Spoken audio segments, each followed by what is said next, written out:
everybody, how's it going out there? This is Carlos from the Bourbon Bar, and today we're going to review another one from Weller lineup. It is Weller Antique 107, and I think a lot of you guys have either had it or are curious about it, and rightfully so. It's really awesome bourbon, and I'll kind of get into the rest now.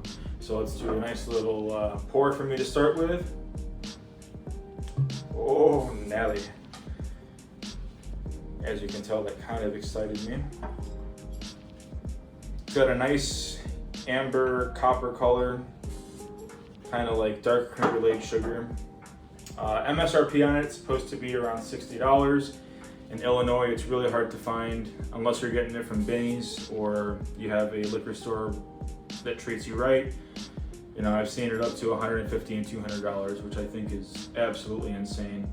In fact, the previous body style, the shorter round bottle with a twist top, I think I bought at $40 a few years back before they did the bottle change, and I really wish it was like that. But again, I'm in Illinois, so I hear in Kentucky and in Ohio it just rains Antique 107 out there. So anyways, enough of that.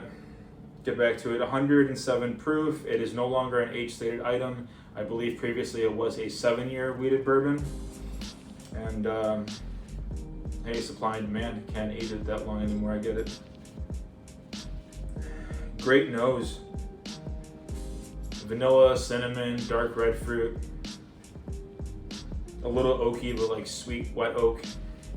Not like dry, bitter, sharp, fresh oak. It's more of that charred, rich, brown sugary.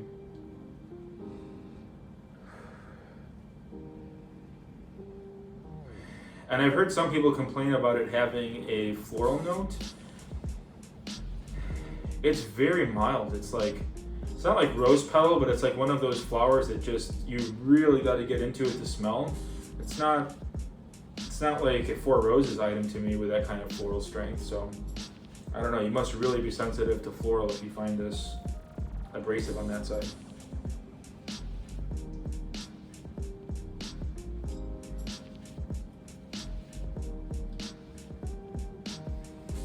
That is fantastic. That's got a lot of weight. That's very viscous. Oily, full body. I'm getting cinnamon. I'm getting sweet brown sugars. I'm getting cherries, dark red fruit. It's almost like standard Buffalo Trace profile on steroids because it's just so much more full bodied and rich. It's got good spice along with the sweet red fruit notes that Buffalo Trace is known for. This is fantastic. Didn't even look at the legs. She's a runner, she's a track star. She gon' run away when it gets hard. As you can tell, I'm not much of a singer, but those legs are awesome. Got a couple more sips on the palate and see what we can get.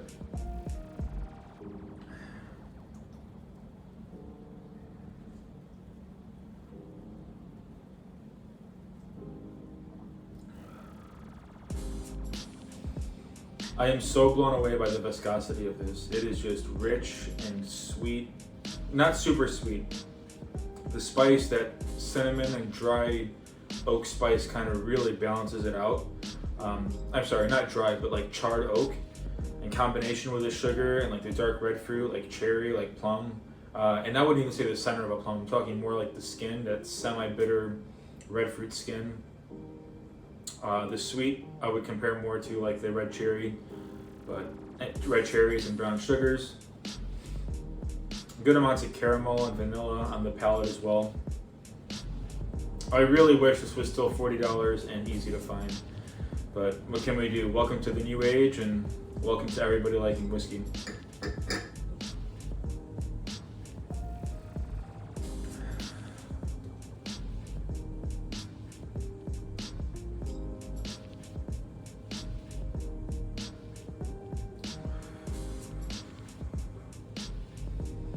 I love when you coat the palate and you take a nice big deep breath, and for a solid 15-20 seconds, I'm now at 15 seconds roughly, and my palate is just, I'm oozing out flavors of that cherry and brown sugar and caramel. So not overly complex on the flavors.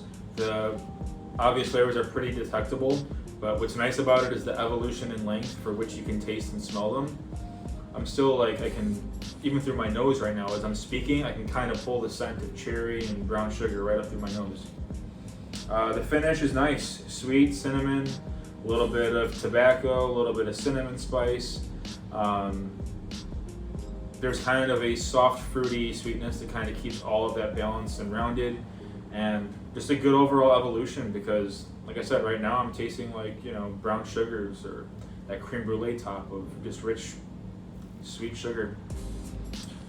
Overall, I'm a huge Weller fan, so without bias, I'm going to go ahead and grade it. The pricing, I'm going to give an A-. That is if you can get it for $60. For $60, 107 proof, fantastic wheated bourbon. It's so hard to beat. But I understand that not everyone can get it for MSRP. I know I've had that struggle myself. In the last 4 years, I got one at cost, I got one way over cost, and I only did it because I'm running low on this one. And I mean, I think it was a good decision because I still haven't found another one, but I'm not really proud to say how I got bent over on that one. But it is what it is. I love it. I'm glad I bought it, and then I have a store pick. So those are bunkered until I get another regular Antique 107 or another store pick. I'm not opening them. So A- for pricing. That's if you can get it at cost. Availability. Again, I'm in Illinois, so I got to give it a D. Kind of hurts me to do that, but I can't find it. I mean, in 4 years, the fact that I've seen it 3 times and twice I paid a little more than I had to, yeah, it is what it is. I'm not really thrilled about it, and I don't think anybody else should be thrilled to overpay when they find it either, because it's not like they're upcharging it $20. I mean, you're doing a full 100% markup, maybe even 3 times, which just isn't fair. And then overall quality, I got to give it an A, a solid A. It's viscous, good palate, good mouthfeel, good taste, nice finish, great evolution. It's not one-dimensional or just double-dimensional. It's really well balanced, and I hope I can get some more, again, with these amazing runny legs. Anyways, guys, thank you for hanging out with me. Hope you liked the review. Like, comment, follow, subscribe. Don't forget to check out the TikTok and Instagram, and can't wait to bring you the next episode soon. Cheers.